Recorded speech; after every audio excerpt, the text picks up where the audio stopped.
पिछला दिन coordination compound का सब्जेक्टिव हुआ था, उसमें एक क्वेश्चन हम बोले थे कि आप कर लीजिएगा खुद से। वो था what is ligand and types of ligand. Types of ligand में दो बेसिस पर टाइप्स होता है। एक होता है on the basis of charge और एक होता है on the basis of density. Charge के बेसिस पर लिगेंड तीन प्रकार का होता है, पॉजिटिव, नेगेटिव और न्यूट्रल लिगेंड। और डेंसिटी के आधार पर लिगेंड कई टाइप का हो सकता है, लेकिन उसको तीन भाग में बांटा गया है, मोनोडेंटेट, बाइडेंटेट और पॉलीडेंटेट।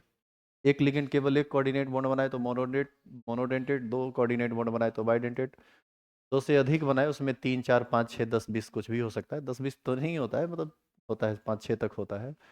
तो वो आता है किसके अंतर्गत? पॉलीडेंटेट के अंतर्गत। जैसे आपको इसमें ये याद रखना है, इथिलीन डायमीन बाइडेंटेट लिगेंड है। आपको ये याद रखना है कि CN- निगेटिव लिगेंड है। आपको टाइप ऑफ लिगेंड में डेंसिटी को याद रखना होता है, उसके चार्ज को याद रखना होता है कि वह पॉजिटिव लिगेंड है या नेगेटिव लिगेंड है। एक और चीज़ याद रखना होता है, स्ट्रॉन्ग फील्ड लिगेंड और वीक फील्ड लिगेंड। जैसे दो तीन को बस याद रखिए, CN- हो गया, CO हो गया, NH3 हो गया, ये सब स्ट्रॉन्ग फील्ड लिगेंड। Cl- हो गया, F- हो गया, जो हेलाइड है ये सब वीक फील्ड लिगेंड है। इससे क्या होगा, हाइब्रिडाइजेशन वगैरह निकालने में आपको थोड़ी सुविधा मिलेगी। ठीक है, तो सब्जेक्टिव ऑलरेडी इसका हो चुका है। अब देखते हैं इसका ऑब्जेक्टिव।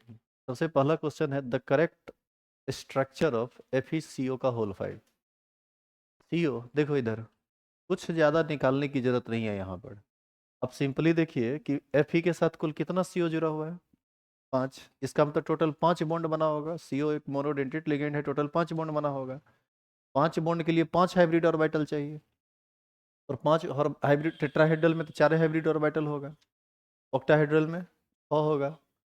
स्क्वायर पिरामिडल में, स्क्वायर पिरामिडल में 5 होगा। नहीं नहीं, स्क्वायर पिरामिडल में 5 होगा।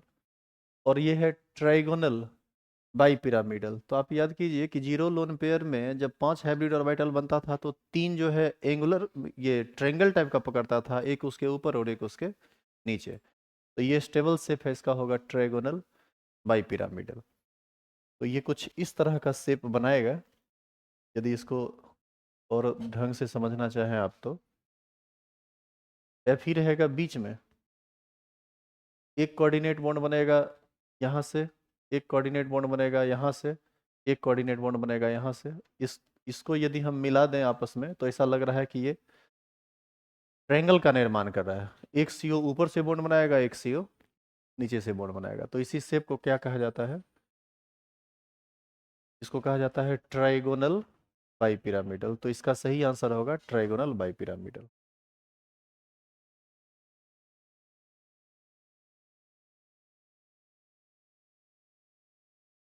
तो इसका आंसर होगा एक का डी।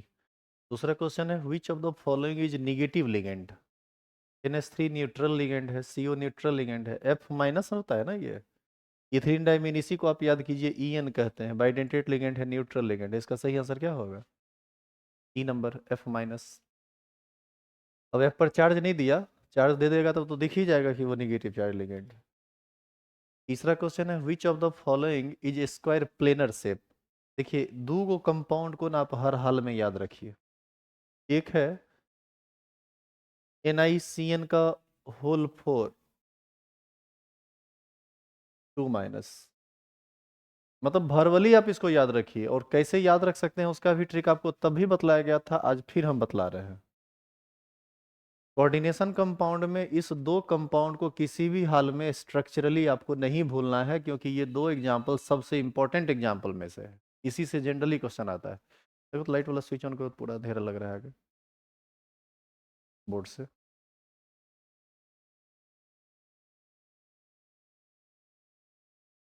एक्चुअल में यहाँ लाइट ज़्यादा है, पीछे लाइट है, तुम लोग दिख ही नहीं रहा है ढंग से। स्टार वाला सब स्विच ऑन कर दो।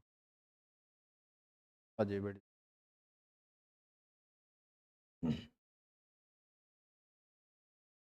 तो देखो इधर, CN- जो है यह एक स्ट्रॉन्ग फील्ड लिगेंड है, और Cl- एक वीक फील्ड लिगेंड है। आप याद कीजिए कोऑर्डिनेशन नंबर जब 4 होता था और लिगेंड SFL होता था तो पेयरिंग अलाउड होता था।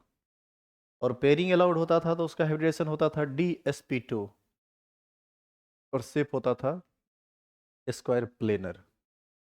और जब वीक फील्ड लिगेंड हो तो वहाँ पर पेयरिंग अलाउड नहीं होता था। डी में जो जो रहता था वैसे अंदर वाला डी रह जाता था, बाहर वाला डी से बॉन्ड का फॉर्मेशन होता था। डी की जरूरत भी नहीं पड़ेगी इसमें। इसका हाइब्रिडेशन क्या आता था? sp3। sp3 हाइब्रिडाइजेशन आएगा तो शेप होगा टेट्राहेड्रल, और यदि dsp2 आएगा तो शेप होगा स्क्वायर प्लेनर। तो आपसे क्वेश्चन ये पूछा जाता है इस चैप्टर में,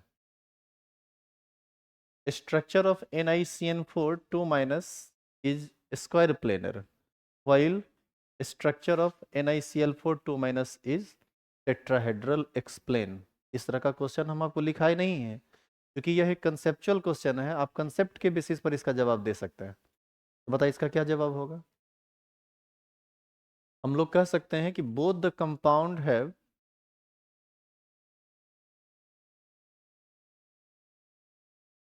Na2+ ion as central atom, but NiCN4 2- strong field ligands are present, while in NiCl4- weak field ligands are present। आगे इसमें क्या लिखेंगे? Due to SFL nature of CN-, pairing of electron is allowed, and hence hybridization of NiCN4 2- is dsp2, and structure is square planar। In NiCl4 2-, pairing of electron is not allowed, hence hybridization of hence hybridization of nickel ion या nickel atom या central atom is sp3, hence shape is tetrahedral. तो आप उसको अपने language, अपना language आप उसमें दे सकते हैं। आप जो हम लिखाएंगे वो आपको याद होगा नहीं, क्योंकि चीज़ें कंसेप्चुअल जब होती हैं तो उतना कितना तुम रटोगे, कितना चीज़ को तुम याद करोगे।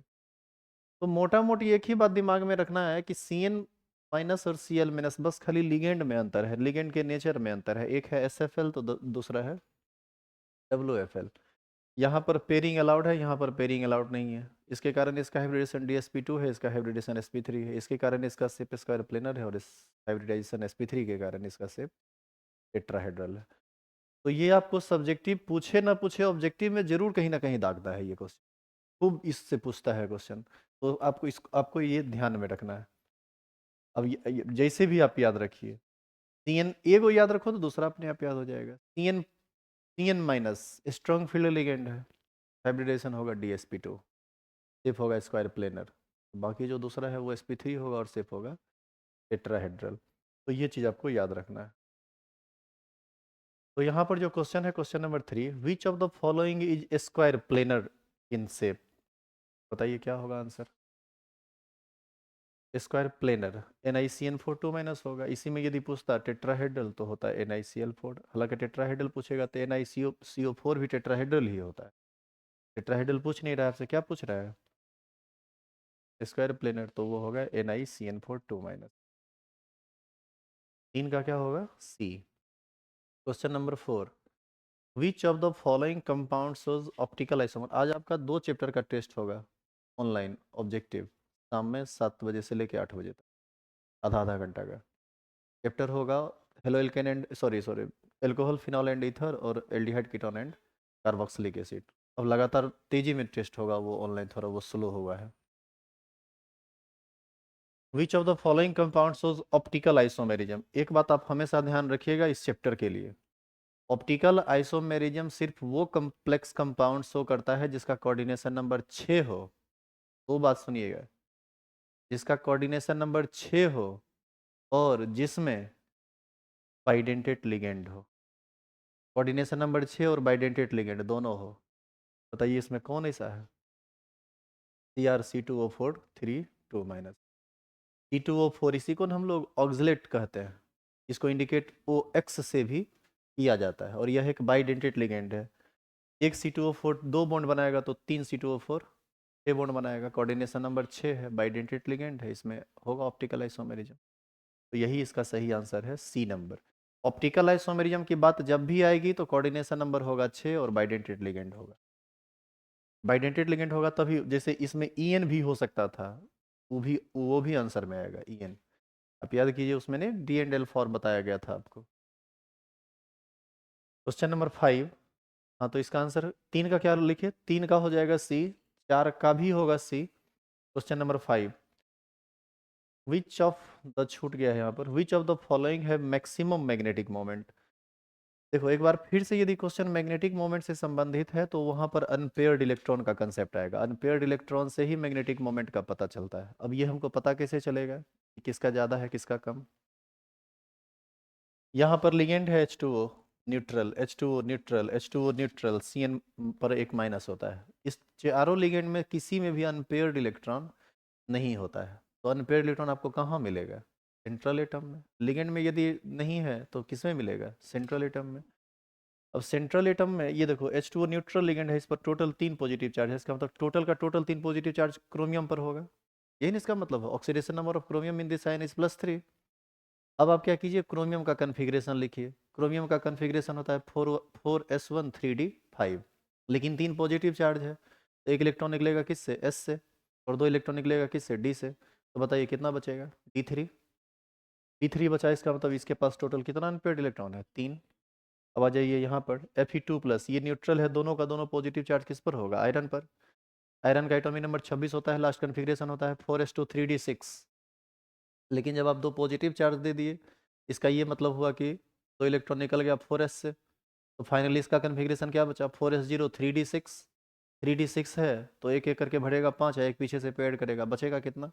अनपेयर्ड कितना बचेगा? 4। तो इसके पास अनपेयर्ड बचेगा 4। ये तो बेचारा है। H2O फिर न्यूट्रल है 2+, ये इसका लास्ट कन्फिग्रेशन होता है 4s2 3d10। 4s2 का मतलब दोनों इलेक्ट्रॉन गया, कहे कि 2 पॉजिटिव चार्ज है तो D10 कन्फिग्रेशन में आ जाएगा, अनपेयर्ड इलेक्ट्रॉन हो जाएगा 0। और यहाँ पर आप निकालिएगा तो यहाँ पर Ni पर 2 पॉजिटिव चार्ज आएगा। आपको सबसे ज़्यादा इलेक्ट्रॉन अनपेयर्ड मिलेगा इस केस में, B नंबर में। टोटल 4 अनपेयर्ड इलेक्ट्रॉन निकला है, और 4 अनपेयर्ड इलेक्ट्रॉन है तो ज़्यादा मैग्नेटिक मोमेंट होगा। तो इसका आंसर होगा बी। वैसे यदि आप इसको निकालना चाहें तो निकाल लीजिए। Ni पर 2 पॉजिटिव चार्ज, कन्फिग्रेशन होता है, बताइए कन्फिग्रेशन क्या होता है? निकल का 28 होता है ना एटॉमिक नंबर, ये होता है 4s2 3d8। 4s2 3d8, 2 निकलेगा 4s0 3d8। 8 इलेक्ट्रॉन यदि आप भरेंगे डी में 5 में, तो 5 को एक तरफ से भरेगा, 3 को पीछे से पेयर कर देगा, तो 2 को अनपेयर्ड इलेक्ट्रॉन बचेगा। तो हम मैग्नेटिक मोमेंट का ऑर्डर क्या, हम तो यहाँ पर प्रॉपर मैग्नेटिक मोमेंट निकाल सकते हैं कि किसका मैग्नेटिक मोमेंट कितना होगा, बशर्ते कि हमको ये पता चल जाए कि total number of unpaired electron इसके अंदर कितना है। यही बात समझ में? तो सही आंसर इसका होगा B number. Which of the following compounds has tetrahedral geometry. अब देखो टेट्राहेड्रल पूछ दिया, NaCl4 2- होगा, और 1 चॉइस है आपका, 4 में से कोई एक होगा। NaCl4 2- दिखा टेट्राहेड्रल में, सीधे चुनो, दूसरे को देखने की भी जरूरत नहीं है। मोर देन 1 रहता तो उसमें हमको सोचते भी।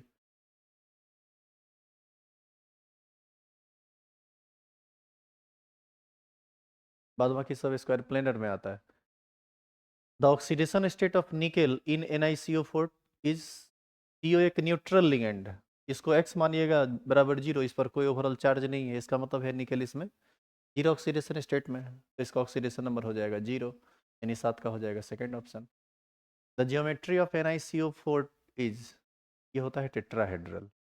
NiCO4 का शेप होता है टेट्राहेड्रल, हाइब्रिडाइजेशन होता है sp3। K4FeCN का होल 6 इज एन एसिड या बेस, क्या है ये? कॉम्प्लेक्स साल्ट है ये, डबल साल्ट नहीं है, कॉम्प्लेक्स साल्ट है। स्क्वायर ब्रैकेट वाला जितना भी कंपाउंड है वही ना कॉम्प्लेक्स कंपाउंड या कॉम्प्लेक्स साल्ट होता है। क्वेश्चन नंबर 10, 9 का बी होगा। Which one of the following is bidentate ligand. EN, इसी को ना बोलते हैं इथिलीन टाइमिन। NH2CH2CH2NH2 इसका फॉर्मूला होता है। नाइट्रोजन, 2 नाइट्रोजन, दोनों पर लोन पेयर है, दोनों कोऑर्डिनेट बॉन्ड का फॉर्मेशन करता है। CN-CJ SFL, strong field ligand है CN-। The hybridization of complex K4FeCN का होल 6, देखिए इधर देखिएगा ध्यान से, CN- एक स्ट्रॉन्ग फील्ड लिगेंड है, SFL है। और आप याद करो जब कोऑर्डिनेशन नंबर 6 होता था और लिगेंड SFL होता था, तो इनर ऑर्बिटल कॉम्प्लेक्स का फॉर्मेशन होता था, इलेक्ट्रॉन पेयरिंग होता था, अंदर वाला D इन्वॉल्व होता था हाइब्रिडाइजेशन में, और हाइब्रिडाइजेशन होता था D2sp3। यदि यहाँ पर FCl6 होता तो इसका हाइब्रिडाइजेशन होता sp3d2, लेकिन स्ट्रॉन्ग फील्ड होने के कारण ये इनर ऑर्बिटल में जाएगा और हाइब्रिडेशन इसका होगा D2sp3। स्ट्रॉन्ग फील्ड रहे तो D पहले आएगा, वीक फील्ड रहे तो D बाद में आएगा। जैसे D2sp3 स्ट्रॉन्ग फील्ड है इसलिए आया, इसी में यदि Cl होता तो इसका हाइब्रिडेशन होता है sp3d2। हाँ, शेप दोनों का ऑक्टाहेड्रल ही होगा, क्योंकि D2sp3 में और sp3d2 में दोनों में शेप, कोऑर्डिनेशन नंबर 6 में शेप ऑक्टाहेड्रल ही होता है कॉम्प्लेक्स कंपाउंड में। The ion which is not tetrahedral in shape is, देखो ये तो टेट्राहेड्रल है, ये तो तुम जानते हो। NH4 प्लस और BF4 माइनस ये दोनों भी टेट्राहेड्रल है। अब देखो ये बात तो तुमको कॉम्प्लेक्स कंपाउंड में नहीं पढ़ाया गया, ये बात कहाँ पढ़ाया गया है? ये पढ़ाया गया है 11th के केमिकल बॉन्डिंग चैप्टर में। आप जब इसमें जाएंगे ना CuNH3 में, तो इसका शेप स्क्वायर प्लेनर हो जाता है, और यही इसका सही आंसर है, C नंबर 13 का होगा C। In the spectrochemical series, the magnitude of the crystal field splitting is maximum for, actual में यहाँ पर जो सबसे ज़्यादा स्ट्रॉन्ग फील्ड लिगेंड होगा उसका, अच्छा तुम लोग में CFT हुआ था कि नहीं हुआ था? क्रिस्टल फील्ड थ्योरी संडे को एक्स्ट्रा क्लास पढ़ाए थे ना? तो क्रिस्टल उसमें आपको ये बताया गया था कि आप एक बार याद कीजिए क्रिस्टल फील्ड थ्योरी को, संडे को एक्स्ट्रा क्लास में हुआ था। हमको एग्जैक्ट नहीं ध्यान है कि ये हम पढ़ाए थे, रेगुलर क्लास में तो हम नहीं पढ़ाए थे, ये ध्यान है हमको। बाद में संडे को हुआ कि नहीं हुआ ये हमको नहीं पता। दीपावली में हुआ था, पढ़ाए होंगे, चूंकि ये एक इंपॉर्टेंट टॉपिक है, इंग्लिश मीडियम में तो नहीं छोड़ना चाहिए हमको भी, यदि छोड़े हैं तो जुल्म किए हैं। देख लीजिएगा, अब पढ़ाए होंगे तो ज़रूर वो यूट्यूब पे होगा, वो चाहे कि एक्स्ट्रा क्लास में हुआ होगा तो उसका रिकॉर्डिंग होगा। अच्छा छोड़िए, इसमें हम आपको ये बताए थे, याद कीजिए। हाँ अब हमको याद आया, ये पढ़ाए हैं हम, ये पढ़ाया गया है, खूब बढ़िया से हमको याद आया। अब याद कीजिए, डी ऑर्बिटल स्प्लिट करता था दो सेट में, एक को कहा जाता था T2G और एक को कहा जाता था EG। याद है T2G में DXY DYZ DZX आता था, जो एक्सिस के बीच में रहता है, और EG में आता था DX2Y2 और DZ2। तो उसमें स्प्लिटिंग का मैग्नीट्यूड क्या होगा, ये इस बात पर निर्भर करता है कि कोई भी लिगेंड कितना तेजी से लोन पेयर देता है, या किसी के लोन पेयर देने की टेंडेंसी कितनी ज़्यादा है। लोन पेयर देने की टेंडेंसी जितना ज़्यादा होगा, रिपल्सन उतना हाई होगा, एनर्जी उतनी ज़्यादा बढ़ेगी और गैप उतना ही ज़्यादा बढ़ जाएगा। तो क्रिस्टल फील्ड स्प्लिटिंग सबसे ज़्यादा उसमें होगा जो सबसे ज़्यादा स्ट्रॉन्ग फील्ड होगा। अब आपको इसमें सिर्फ ये पता करना है कि स्ट्रॉन्ग फील्ड लिगेंड कौन है, CN माइनस है स्ट्रॉन्ग फील्ड लिगेंड, तो CN माइनस के केस में सबसे ज़्यादा होगा। स्पेक्ट्रोकेमिकल सीरीज में इस चारों में जो सबसे बाद में है वही सबसे ज़्यादा स्प्लिटिंग करेगा, क्योंकि उसका रिपल्सन सबसे ज़्यादा होगा। तो इसका सही आंसर है CN minus. What is the coordination number of chromium in K3CrOX का होल 3? OX का मतलब ऑक्सलेट, और ऑक्सलेट एक निगेटिव लिगेंड है, दो निगेटिव चार्ज होता है उस पर। अब बताइए इसका कैसे निकालिएगा, ऑक्सीडेशन नंबर कितना होगा बताओ, बोलिए। पोटासियम का +1, क्रोमियम का मान लीजिए x, और इसका होता है कितना -2, तो इसको हम लिख दें +1 × 3 यानी +3 प्लस x, ऑक्सलेट है निगेटिव लिगेंड -2, तो ये हो जाएगा -6 = 0, x = +3। इसका सही आंसर होगा 3 नंबर।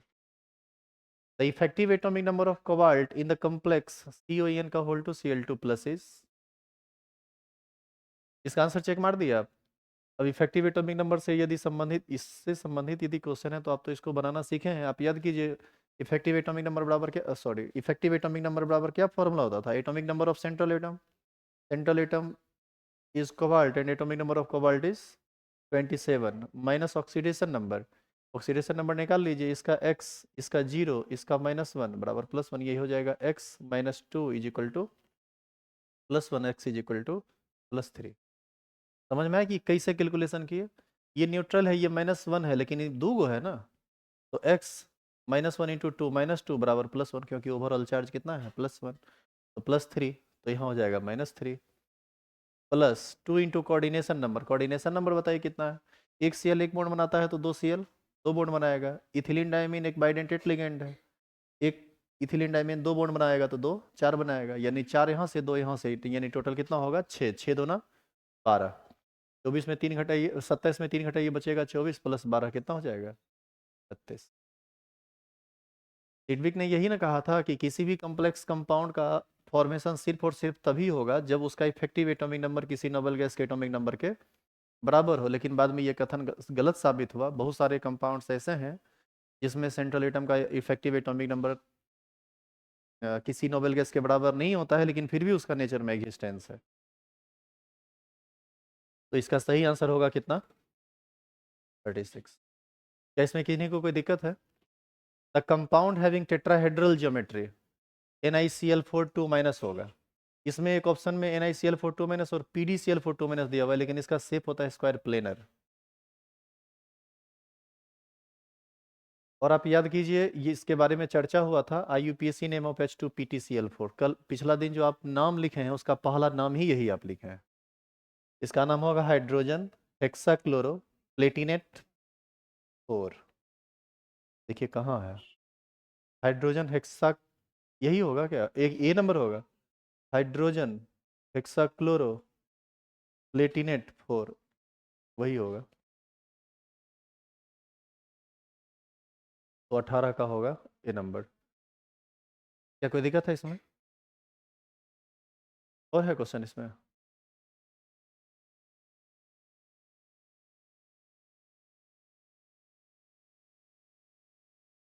चलिए निकालिए तो।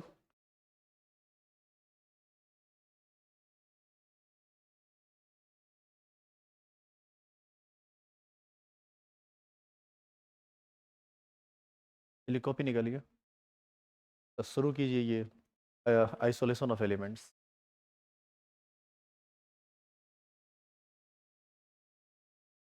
देखो सिलेबस आपका अब लगभग समाप्ति पर है, लेकिन इसका ये मतलब नहीं है कि आपको हम अभी छोड़ने वाले हैं। छोड़ेंगे हम आपको अभी बिल्कुल भी नहीं। अब अभी से तुम रोज आएगा, हम ही आएंगे तुम्हारे साथ में बैठेंगे, पूछेंगे तुमसे बैठ के एकदम नज़र में नज़र मिला के। काम नहीं करके लाएगा तो आंख फोड़ देंगे, नज़र मिलाने लायक नहीं छोड़ेंगे, बता दे रहे हैं। दूसरी बात ये है एग्ज़ाम भी अब जल्दी ही ले लेंगे, अब सोच रहे हैं ख़त्म करके ही एग्ज़ाम ले लगातार। दूसरी बात ये है, इधर सुनिए, दूसरी बात ये है कि चैप्टर ख़त्म होने के बाद भी पढ़ाई आपका जारी रहेगा। अभी ऐसा नहीं कि तुरंत पूछने ही लगेंगे। उसमें जैसे 100 क्वेश्चन का ऑब्जेक्टिव का और एक सेट है, उसको पूरा का पूरा क्लास में हम आपसे करवाएंगे और उसको डिस्कशन के ख्याल से करवाएंगे। डिस्कशन के ख्याल से क्विज टाइप का, एक लड़की लोग को अलग कर देंगे, लड़का लोग को अलग कर देंगे, देखेंगे कौन कितना जवाब दे पाते हैं भी या नहीं। इसी बहाने कुछ प्रिपरेशन आपका अलग तरीके से हो जाएगा एक्साइटमेंट में कि चलो हम अच्छा करते हैं। तो वो क्वेश्चन पहले करवाएंगे, उसके बाद जब वो सारा क्वेश्चन हो जाएगा डिस्कशन के लिए, तब उसमें 2 4 को सब्जेक्टिव क्वेश्चन भी आपको देंगे हम बनाने के लिए। जैसे SN1 SN2 में अंतर अभी तक आपको नहीं, क्रैश कोर्स में नहीं बताया गया है, मेन कोर्स में तो आपको बताया गया था। कैसे बात करता है भाई, नहीं कैसे बताया गया होगा। SN1 SN2 का पूरा वीडियो दिखाए हैं हम, कुछ नहीं बोलिए यहाँ बैठ के। आप 11th की चीज़ों में थोड़ा बहुत शिकायत कर सकते हैं, वो हम सुनेंगे। 12th में तो कुछ नहीं सुनेंगे, बोलोगे तो बहुत पीटेंगे, बहुत मार मारेंगे। 11th में तुम्हारा शिकायत जायज़ है, उसमें बहुत कुछ छूट गया था क्योंकि टाइम मिलता ही नहीं। देखो इस बार हम कितना मतलब सवेरे किए हैं 11th में, कि पिछला बार चूँकि थोड़ा गड़बड़ हुआ था सिलेबस में, कुछ कुछ चीज़ें छूट गई थी। फिर वही हाल है। अभी अब 1 महीना का समय हमारे पास बचा हुआ है, इस 1 महीना में हमको ख़त्म करना है थर्मोडायनामिक्स पूरा। आज थर्मोडायनामिक्स से स्टार्ट हो रहा है, देखे होंगे टेलीग्राम पर अनाउंस किया गया था। उसके बाद गैसेस स्टेट संडे संडे चल रहा है, 3 क्लास हुआ है। तो मिला जुला के थर्मोडायनामिक्स गैसेस स्टेट हो जाएगा, लेकिन इनऑर्गेनिक केमिस्ट्री का जो 1 2 चैप्टर है हाइड्रोजन और एस ब्लॉक रह जाएगा। क्या करें यार, इतना बड़ा सिलेबस है ना कि पढ़ाते पढ़ाते हम लोग का दिमाग घूम जाता है अकेले, खत्म होता ही नहीं है सिलेबस। इंग्लिश सर में तो आप लोग खूब ग्रामर पढ़ते हैं, 11th में भी 12th में भी एक ही चीज़ को 2 बार पढ़ लेते हैं। यहाँ हम लोग 1 2 बार तो छोड़िए, एक बार भी खत्म नहीं हो पाता है। बताइए कितना बड़ा सिलेबस हो जाता है उन सब चीज़ों की तुलना में। हाँ वहाँ भी आप लिटरेचर यदि पढ़ेंगे तो वहाँ भी आपको थोड़ा दिक्कत होगा। फिजिक्स मैथ बायोलॉजी इस सबसे बड़ा 1.5 सिलेबस है इसका सीधे केमिस्ट्री का, और रुपया मांगा जाएगा 1.5, तो तुम 1.5 बार बेहोश होगा।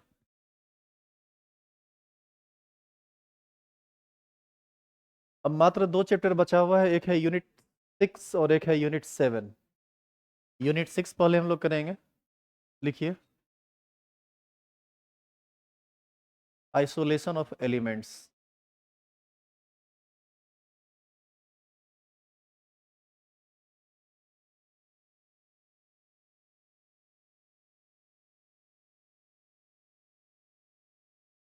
क्योंकि कुछ लोग नए हैं जो पढ़े नहीं है पूरा का पूरा चैप्टर। यदि आप पूरा का पूरा सभी लोग पढ़े हुए रहते तो आपको हम सिर्फ क्वेश्चन लिखा देते, आपको खुद से इसमें करना था काम। लेकिन कोई बात नहीं, 1-2 क्लास ज़्यादा लग जाए तो लगने दीजिए, लेकिन प्रॉपर वे में काम कर लीजिए। देखिए इसका question number 1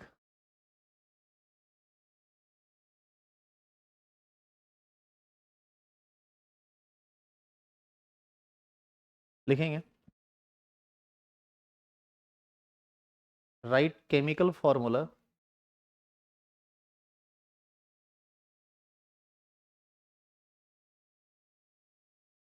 right chemical formula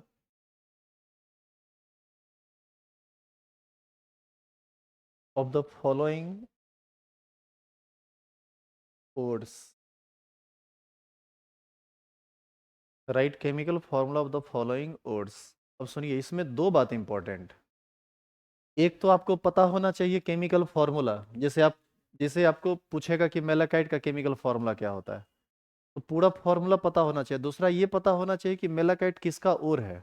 ये 2 चीज़ का पता होना चाहिए। और उसमें आप याद कीजिए, कॉपी में ढेर सारा आप लिखे थे, याद है, सबका सेपरेटली लिखे थे। लेकिन सब तो नहीं याद रखना है, लेकिन कुछ कुछ आपको अब याद रखना है। ABC करके हम लिखा रहे हैं, आप इसको देखिए इधर। हम जिसमें चेक मार देते हैं, आप उस सब को लिख लीजिएगा और बगल में लिख लीजिएगा कि वो किसका है। और अल्युमिनियम का तीनों लिखिए तो।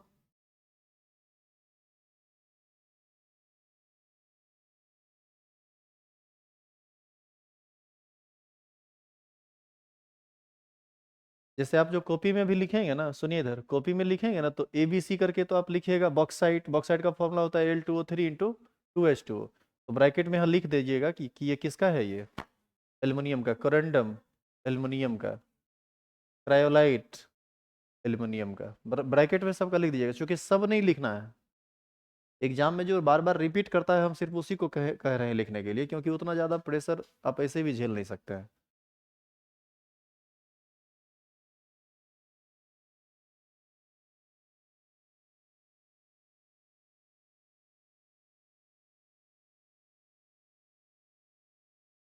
हेमेटाइट मैग्नेटाइट वगैरह तो तुमको पहले से याद होगा।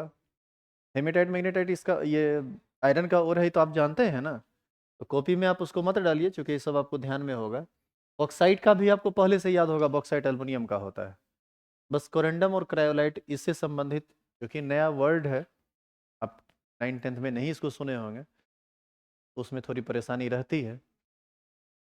तो आप इस लिख लीजिए इसको, बॉक्साइट कोरेंडम क्रायोलाइट, यही 3 अभी लिखना है। देखने के लिए तो देखो, अब तुम कहोगे कि सर ये सब लिखा है, पूछ दिया साइड राइट, तो अब देखो, साइड राइट पूछ दिया तो इसमें हम कुछ कर नहीं सकते हैं। यदि तुम्हारी क्षमता है उसको याद कर लेने की, तो कर लो एक तरफ से सब याद। यही तो अंतर होता है ना टॉपर में और जो सेकंड टॉपर होते हैं या उससे नीचे होते हैं उसमें। उसके बाद आप लिख लीजिए मेलाकाइट। अब जैसे देखो, इधर देखो, कॉपर पाइराइट का नहीं पूछता है। क्योंकि कॉपर पाइराइट का इसलिए नहीं पूछता है क्योंकि कॉपर उसमें पहले नाम में ही है। अब लिख दिया मेलाकाइट, अब तुमको समझे भी नहीं आएगा कि मेलाकाइट किसका और है और उसका फॉर्मूला क्या होता है। क्योंकि वो और नाम से संबंध कुछ है ही नहीं, मतलब दूर दूर तक रिलेशन टाइप का मैच ही नहीं करता है, तो फिर वहां परेशानी होती है।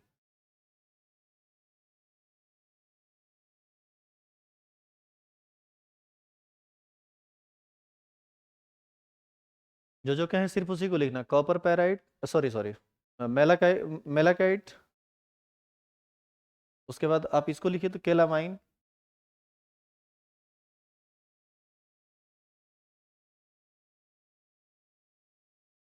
और देखो जिंक ब्लेंड नहीं कह के तुमको स्फेलेराइट पूछेगा, मतलब नाम ऐसा पूछेगा ना जिसमें और का और स्पष्ट नहीं रहता है कि उसका क्या है। हम मैक्सिमम बार देखे हैं क्वेश्चन आया है मेलाकाइट से, केलामाइन से, कोरंडम से, स्फेलेराइट से, इस सबसे क्वेश्चन आता है।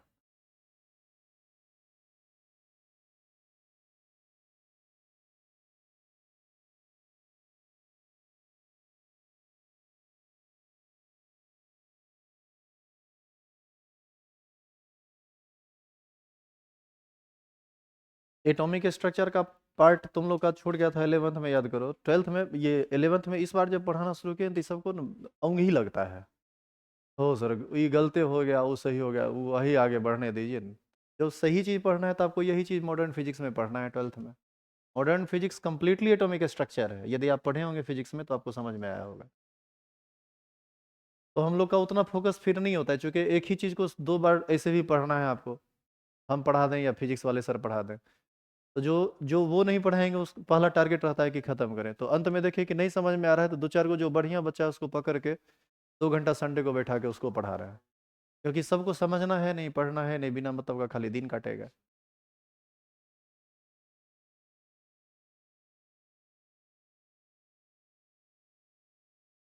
एक सीने बार,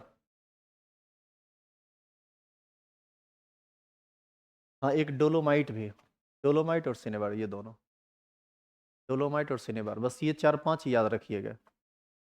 इसमें जो सबसे इम्पोर्टेंट है वो है मेलाकाइट, जो कि कॉपर का ओर है। ये बार बार पूछता है।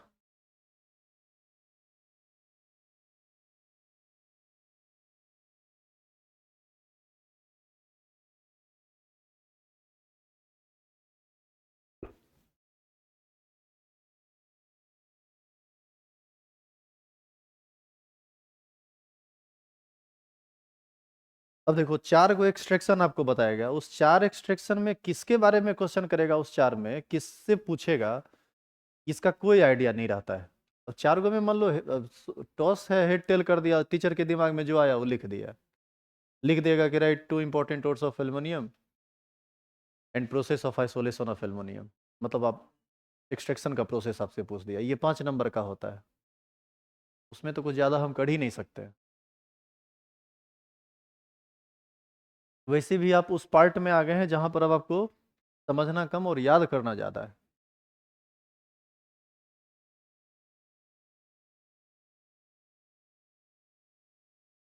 हो गया क्या लिखा हुआ? क्वेश्चन लिखिए तो, what is mineral and ore. अगला क्वेश्चन लिख लीजिए, what is mineral and ore. और आप देखेंगे वहां कॉपी यदि पलटेंगे तो आपको पहले पेज में ये मिलेगा, देखिए यहाँ पर मिनरल और ओर दोनों का प्रॉपर डेफिनेशन लिखा हुआ है, जो डेफिनेशन है यही आपको लिखना है। यूट्यूब पर वीडियो पब्लिक मोड में रहेगा तो आप वहां से भी इसको आराम से बैठ के लिख सकते हैं। ये दूसरा क्वेश्चन है। तीसरा क्वेश्चन है, what is calcination and roasting. और नहीं नहीं, ये डेफिनेशन में नहीं पूछता है, ये डेफिनेशन में नहीं पूछता है कि what is calcination and roasting.